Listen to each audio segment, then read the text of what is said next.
Rihanna was like, I just wanted to be her. So my parents were like, be realistic. Like, you need to work. This can be a side, a hobby. School me on these debates that they be having about your identity as a South African colored person. What does that even mean? Can we not? Por favor. Oh, I like that. We keeping that in the interview too. I like when they talk from the back and say we can't. I like that. I like the character. That's good. That's even better. Next, please. That's even better.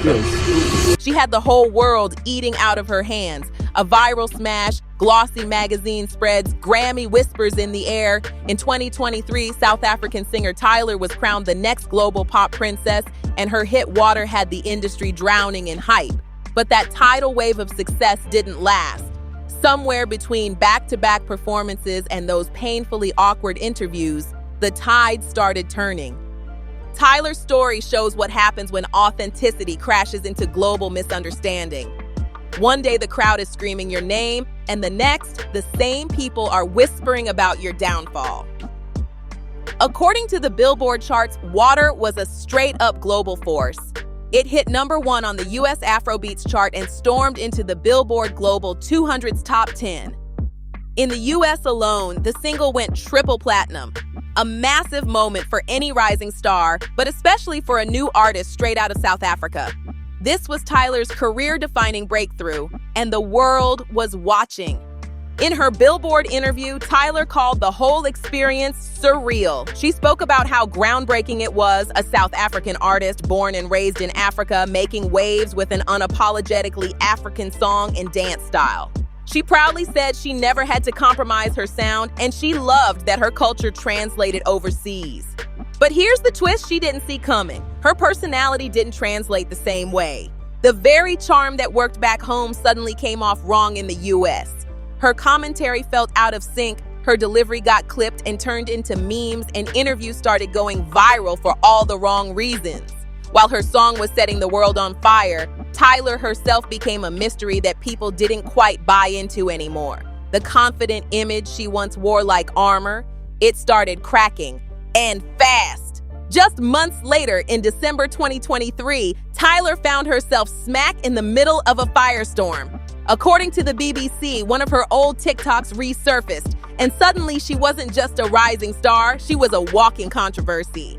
In the clip, Tyla rocked her hair in Bantu knots, wore a bold traditional beaded necklace, and proudly let the words flash across the screen, "I am a colored South African." And that one word, colored, lit the internet on fire. In South Africa, it's an official racial classification tied to a complicated history of apartheid and colonial rule. For many, it's not an insult, but a cultural identity that speaks to generations of mixed heritage. Tyla herself has Zulu, Indian, Mauritian, and Irish roots. And as both the BBC and Rolling Stone UK noted, she wasn't rejecting blackness. She was simply naming her very specific South African identity.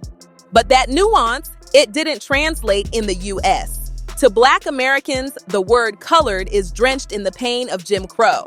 It echoes back to segregated drinking fountains, whites-only signs, and the scars of racial terror.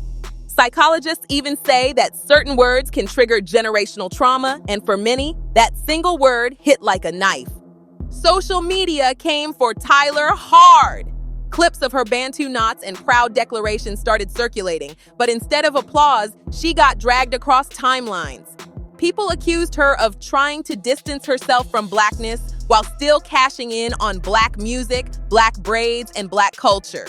Fans claimed her beat drops were acceptable, but her refusal to just say "I'm black" made her look suspicious.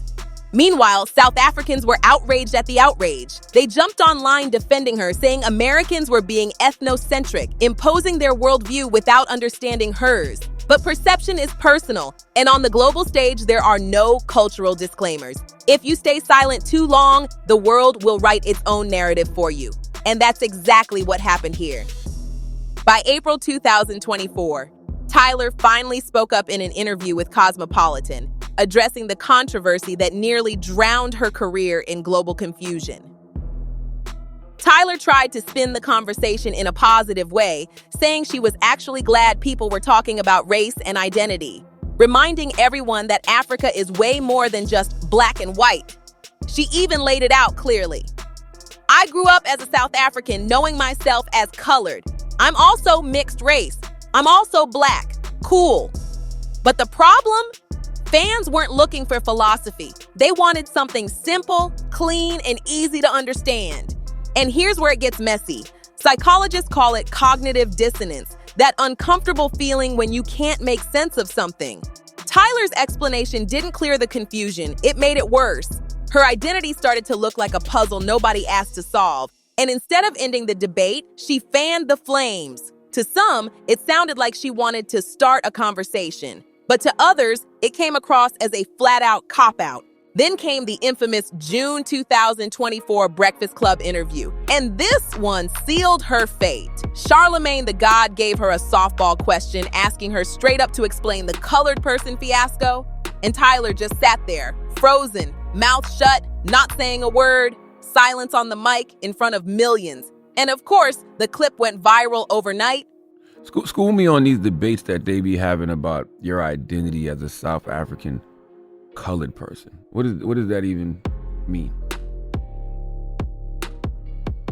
Can we not? Por favor. Oh, I like that. We keeping that in the interview too. I like when they talk from the back and say we can't. I like that. I like the character. That's good. That's even better.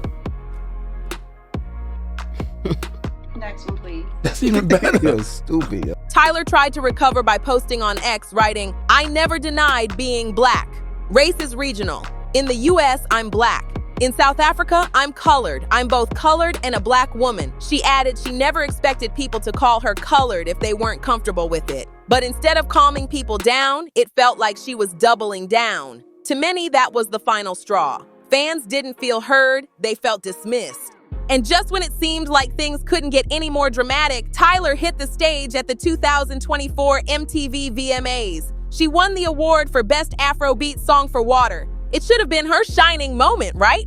Wrong! Instead of celebration, she managed to spark yet another controversy, and this one made headlines all over again. At the VMAs, Tyler pulled a move that had people heated. Instead of holding her own award, she tried to pass it off, saying she wanted Lil Nas X or Halle Bailey to hold it for her.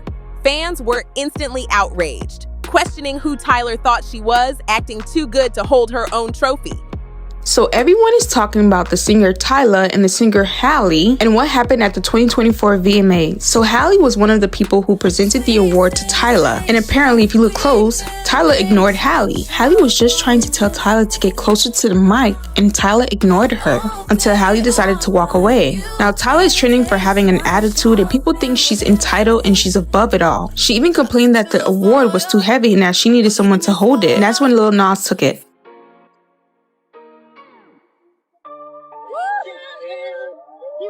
Oh my gosh. You guys know me and holding awards. I'm not strong enough. Please. Are you able to offer me? Yes, thank you. I'm sorry. After the backlash, she jumped on X with a dismissive clapback. "Y'all make everything weird," but that only made it worse. People dragged her, saying she treated the award like it was beneath her. Not just physically heavy, but symbolically, like it didn't even matter.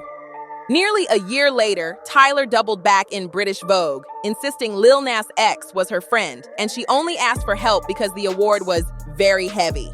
But by then, the damage was done. The internet wasn't buying it. Then in September 2024, Tyler hit the stage with Usher, performing Water together, a moment that should have been legendary. But when Usher leaned in too close during the dance, Tyler awkwardly shifted away. The body language was subtle, but fans noticed instantly, and the backlash came flooding in.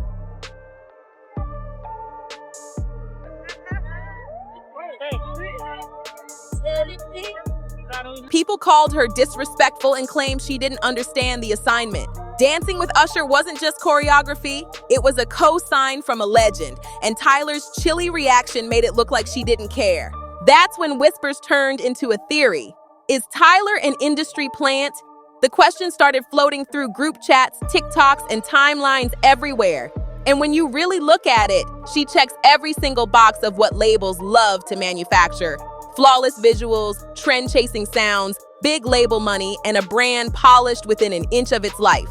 So Tyla's EP sales are all the way in hell, and people are wondering why. And baby, I'll tell you why. This lady did not have a good introduction to the US market at all. Like, yes, her team is working overtime to make her a star. She done won a bunch of awards. Her fashions are always on point. She pops up at every pop culture event, right? She's been at the Met Gala, at Fashion Week, anywhere where the cameras are. However, where the disconnect happened is that a lot of people were turned off by her personality, especially Black Americans, after that interview with the Breakfast Club. School me on these debates that they be having about your identity as a South African colored person. What does that even mean?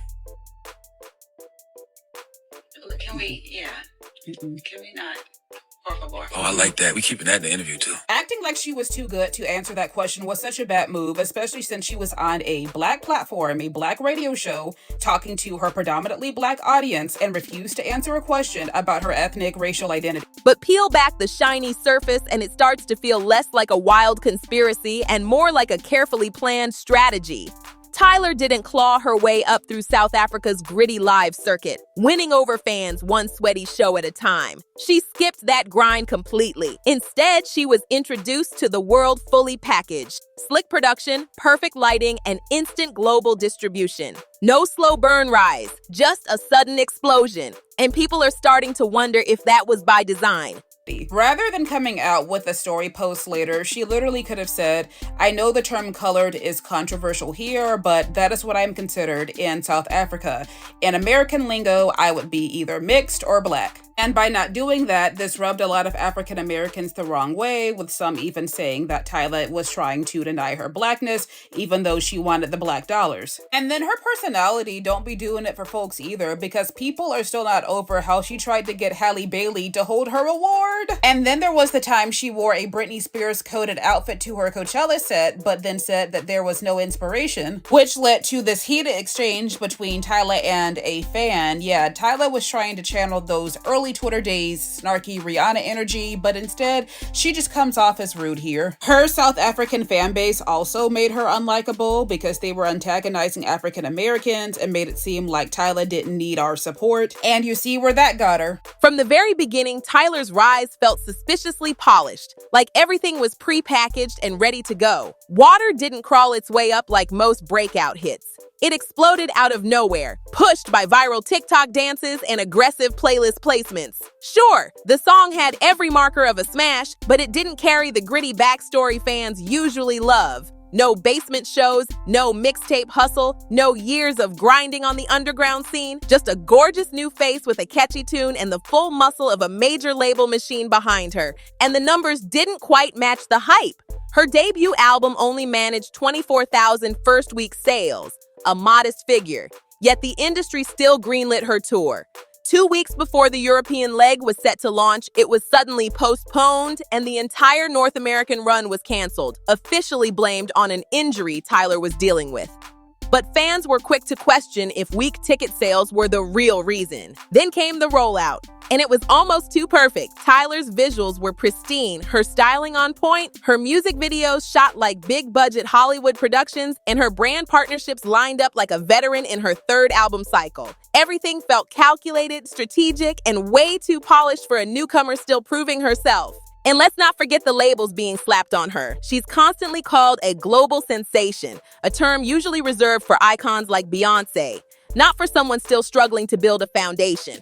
Whether she's an industry plant or not, nobody's denying Tyla's talent. But until she shows fans depth beyond branding, that industry plant narrative is going to stick like glue.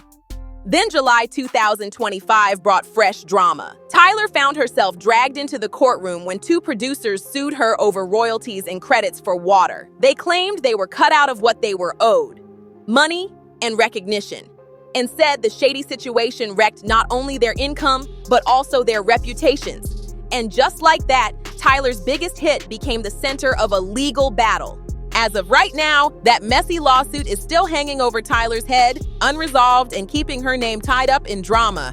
In 2025, she dropped 4 songs, but only one, her collab Dynamite with Wizkid, even managed to touch the US charts. That tells you everything. American audiences are clearly tired of Tyler, and they're not falling for the glossy hype anymore. The truth is, listeners can sniff out manufactured stardom from a mile away. The shiny novelty that once made her interesting has completely worn off. And what's left is an artist still scrambling to define herself beyond viral dance challenges and picture-perfect branding. Fans overseas might still give her grace, but the US market, they're ruthless and they have zero patience for surface-level artistry, especially when the industry is already overflowing with bigger personalities and stronger performers. What audiences really want is growth, grit, and a story they can actually buy into. They want to see an artist struggle, evolve, and turn pain into power. But when the music stays stuck and stagnant, the fan base won't stick around either. Tyler's team can keep forcing big-name collaborations, pumping out expensive videos, and chasing TikTok trends.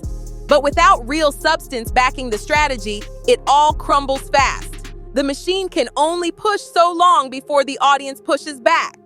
By late 2025, the conversation around Tyler had shifted from rising star to cautionary tale. Blogs, podcasts, and Twitter threads dissected every move she made, with fans asking whether her team had overplayed their hand. The lawsuits, the interview flops, the cultural misunderstandings, it all painted a picture of an artist caught between two worlds and pleasing neither.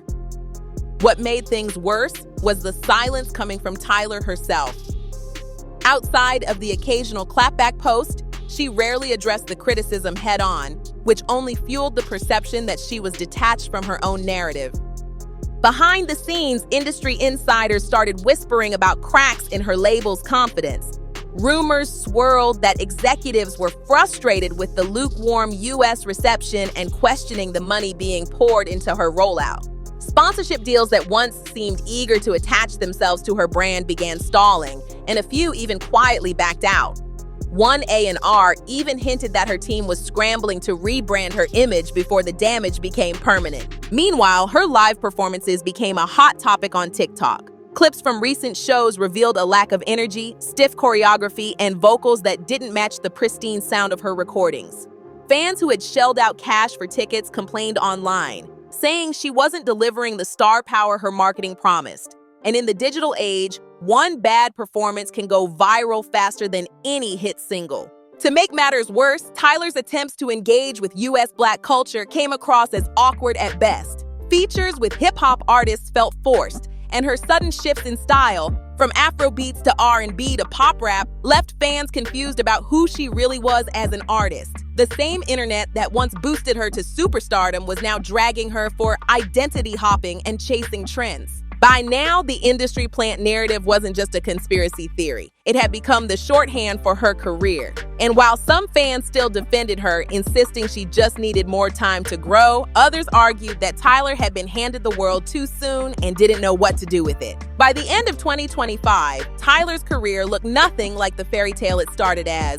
What began with water-dominating global charts had spiraled into lawsuits, viral missteps, and constant debates about her authenticity. Instead of being celebrated as a cultural bridge, she became a symbol of how quickly fame can twist when the spotlight exposes cracks instead of polish.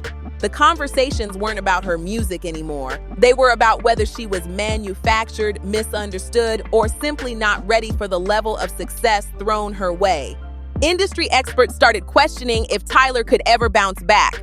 Some argued she still had the potential to rebrand and rise again, pointing to her raw talent and undeniable presence. But others said the damage was already cemented. The US market had moved on, and international hype alone wasn't enough to sustain her. In an industry that thrives on reinvention, Tyler's biggest challenge wasn't her music, but her image. Could she prove she was more than a labels experiment, or would she fade into the background as the next viral what could have been? One thing's for sure, Tyler's journey is now a cautionary tale about the dangers of overexposure and the pressure of global stardom.